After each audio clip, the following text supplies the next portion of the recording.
Yo, what up, though, world? It's your boy Moe Ager. We back once again with a true NBA story from your boy Moe Ager, man. I want to take you guys back a little bit more, give a little bit more context, between me and Coach IZZO and our relationship. And while things may have went south, it is what it is. So this is my take. So here it is, man. My senior year, right, when I was getting ready to, pick a school to go to, I was getting recruited by, a gang of schools and stuff like that.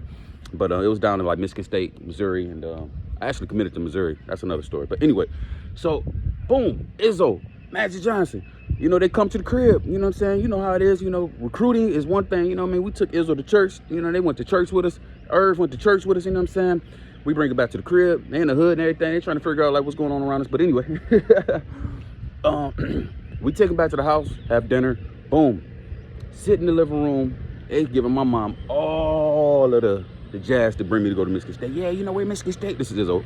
We're family here. We got Irvin Magic Johnson. He's a big businessman. So whenever his basketball career is over, he's always going to have a family. He's always going to be able to reach out to people and help them in different things that he's doing in life. And and boom, boom, boom, boom, we're family. Michigan State. Telling my mom all the shit she want to hear.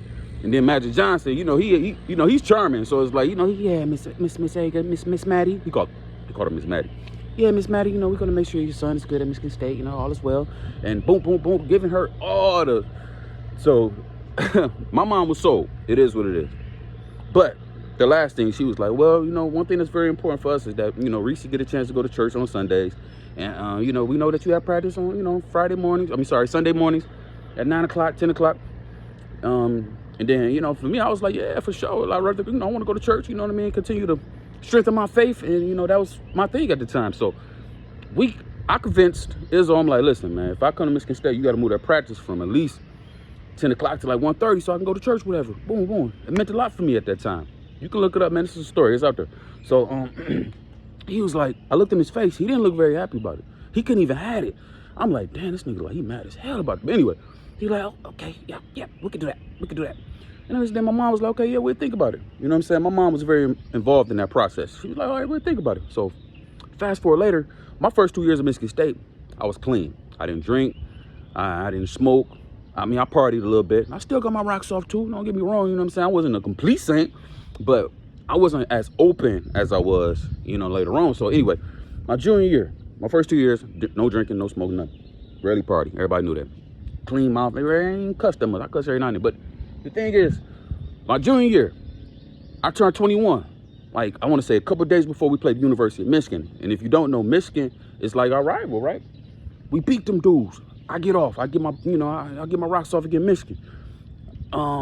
We had a party. Hamo there, Anthony Hamo, my nigga, Paul Davis, Delco Riley went up. I think Delco went with us. And I think Trav was there. Maybe Trav was there. Maybe. Trav was in that Michigan State. Yeah, I'm tripping. Okay, so anyway, I remember being at the party, and it was cool. It was cool. I know Paul Davis was over there macking on some little white joints. I was on the couch just chilling by myself. I just remember like, yo, this shit ain't this kind of boring. Like 2 minutes later, the boy Hamo came through with the Grey Goose bottle. He's like, hey, Mo, man, shit, you just had a good-ass game. You just turned 21. Man, take a shot of this Grey Goose. I'm like, man, fuck it, back. Grab me that drink. I'm like, hold on, bruh. Everything became different. I'm like, yo, all of a sudden the party became fun. All of a sudden talking to chicks became easier. All of a sudden, you know what I'm saying? I was like, oh, shit, I'm dancing, freestyling. Long story short, boom. I remember going outside, jumping around like, I got hops. I'm drunk as shit, having fun. And then I ended up getting some box that night, right? I met her with this one little chick. Boom. I'm like, just remember thinking to myself, like, yo, this feels way better when you off the lick. You know what I'm saying? It's like, nigga, it felt way better. I'm like, oh, I've been missing out all these years, right? So boom, long story short, bro, I started partying. I started drinking. I started hanging out. I started having fun my junior year.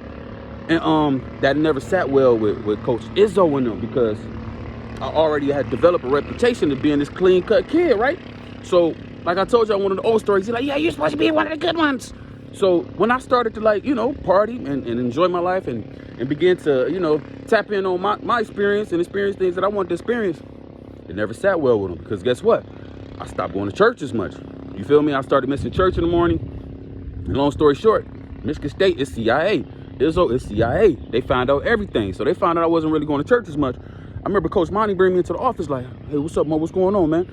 But you not going to church no more? What's going on, man? You know, coach want to know. Are you still going to church, man? Should we move practice back to 9 o'clock?